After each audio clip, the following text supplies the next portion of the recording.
इथपर्यंत आलो. तुम्ही न्यायनिवाडा केलात, मला तुम्ही हद्दपार केलात. मी हद्दपार झालो. पण जात असताना त्याच दरोडे घरानं पुन्हा माझा हल्ला केला. मला नेत्रहीन केलं. पण या विश्वाच्या ठिकाणी जगाच्या पाठीवर तो आपला भगवंत होता. शिव होता. त्या शिवानच मला पुन्हा नेत्र दिले. आणि हे असं असताना सुद्धा देवाच्या आशीर्वादानं मी पुन्हा राजप्रसाद असताना तो द्रढ मला पुन्हा मार्गात भेटला. त्याचा शेवट सुद्धा मी केला. पण हे असताना आपण तो न्यायनिवाडा केलात ना, ती सुंदर युवती कोण आहे माहितीये का? कोण आहे? तर दुसरी तिसरी कोणी सून ती एक नागिन होती. म्हणजे मानव रूप परिधान करून हा कुणाच्या राज दरबारी न्यायाच्या ठिकाणी आली. ती कुणी स्त्री असून एक नागिन होती. नागिन होती. मग ही नागिन आणि त्याच नागिने हा डाव साधलाय. का? आणि पुन्हा मार्गात भेटणंच माझा हल्ला आहे.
मला वाटतं तुला काही झालं की काय?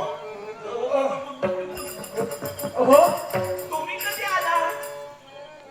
मी हो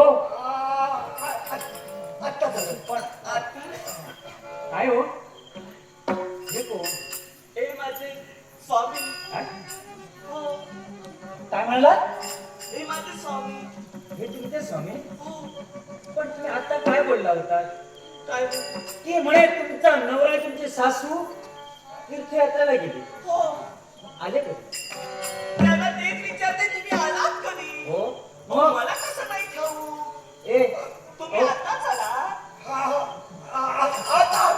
काहीतरी मला वेगळं वाटतं इथं. कारण हे काहीतरी मला लपवत आहे माझ्यापासून. खरं काय ते कळलं पाहिजे. हे लपव ओ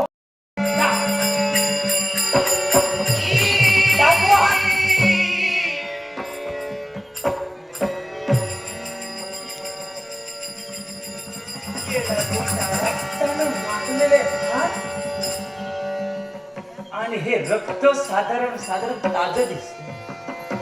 काहीतरी मला संशय येतोय. कुठं तरी पाणी मुरतंय नक्की आहे. तेव्हा असंच केलं पाहिजे. मला संशय वाटत. यांना घेऊन गेलो. तुम्ही खरंच तीर्थयात्रेला गेला होता होय ना? मग हे रक्त कसं तुमच्या हाताला? कसं आहे तुमच्या हाताला?